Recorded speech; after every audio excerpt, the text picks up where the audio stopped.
बातमी पुण्यामधून आहे। कोथरूडमधील राहुल नगर या ठिकाणी कामाला जात असलेल्या महिलेच्या डोक्यावरती वार करून खून करण्यात आलेला आहे। शुभांगी खटावकर असे या महिलेचं नाव आहे। ही महिला आपल्या दुचाकीवरून कामाला जात असताना सकाळी 5:30च्या सुमारास ही घटना घडलेली आहे। मंदार गोंजारी आपल्याबरोबर आहे। मंदार, या संदर्भात आता पोलिसांकडून काही खुलासा केला जातोय का किंवा तिच्या नातेवाईकांशी काही बोलणं झालंय का? प्राजक्ता, या महिलेचा जो पती आहे तो घटनास्थळी आहे। पोलीस त्या ठिकाणी त्याच्याकडून अधिकची माहिती घेत आहेत आणि त्या नवऱ्याच्याकडून मिळणाऱ्या माहितीनुसार या महिलेचे कोणासोबत वाद झालेले होते का, कोणासोबत काही संबंध होते का, या दृष्टीने पोलीस तपास करतायत। पुण्यातील कर्वे रस्त्यावरती ज्या ठिकाणी महर्षी कर्वेंचा पुतळा आहे त्याच्या थोडंसं अलीकडे राहुल नगर म्हणून एक सोसायटी आहे।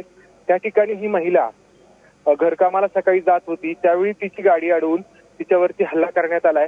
त्यामुळे पोलिसांचा अंदाज आहे की हल्लेखोर या महिलेचा ओळखीचाच कोणीतरी व्यक्ती असावा, जेणेकरून त्याला ही महिला किती वाजता बाहेर पडते आणि कुठे जाते याची सगळी माहिती असावी। प्राजक्ता।